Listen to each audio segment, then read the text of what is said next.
Andy, thanks for your time today. I know you've trained with Emmanuel Stewart before, who, for me, I consider him one of the greatest trainers of all time.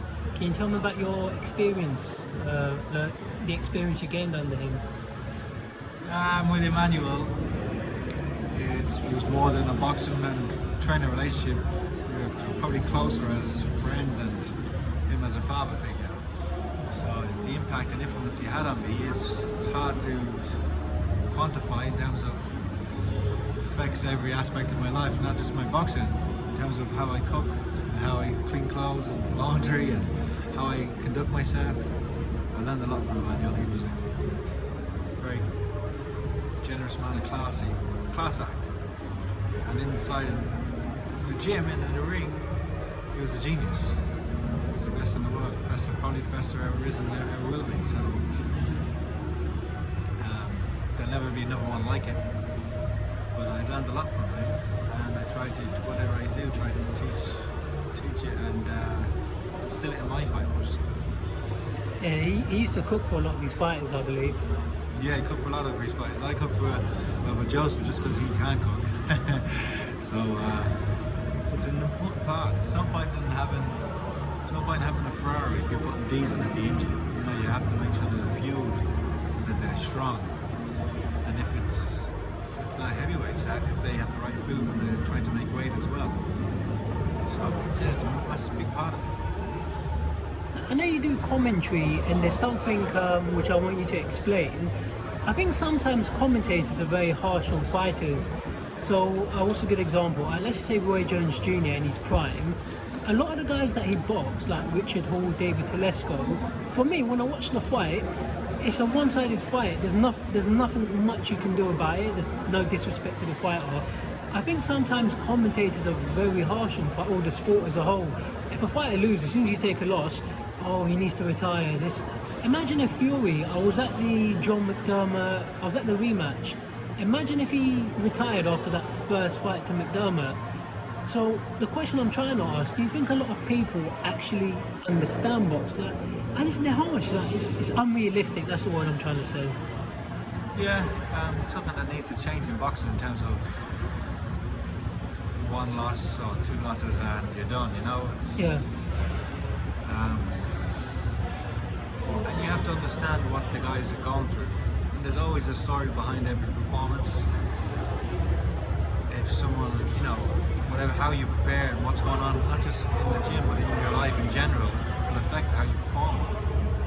So you can't just, the fighters are humans, they're not just pieces of meat, they're not just machines that can, you switch them on and they're consistent.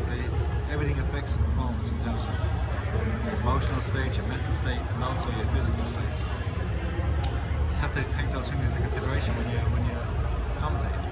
Yeah, I agree, and hopefully in time it changes. Something I spoke to you about recently, I'll keep it brief. Hopefully I'll try and explain it better. Have you ever seen a film called Eddie the Eagle? I don't think so. Oh, that's right, it's a brief, actually Eddie Hearn recommended it to me. It's about a guy who represented Great Britain in the Winter Olympics. And everyone thought it was a joke and laughed at him or whatever, but he actually achieved some success from it.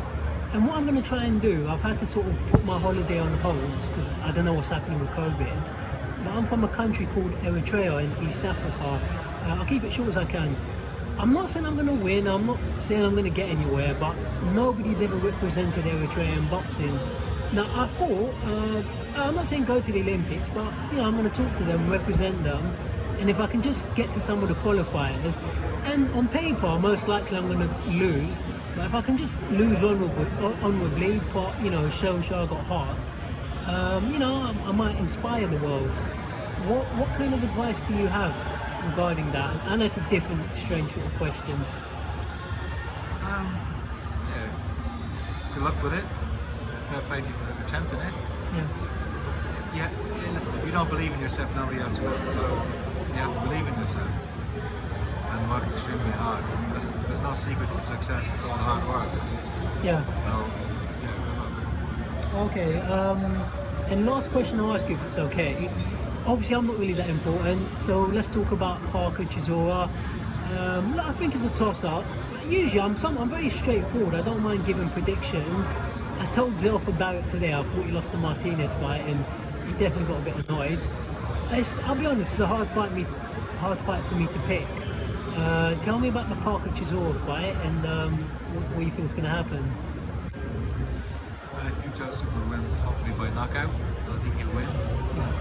He's a younger man, he's the fresher man, he's a faster man. Probably punches harder now that he's punching correctly.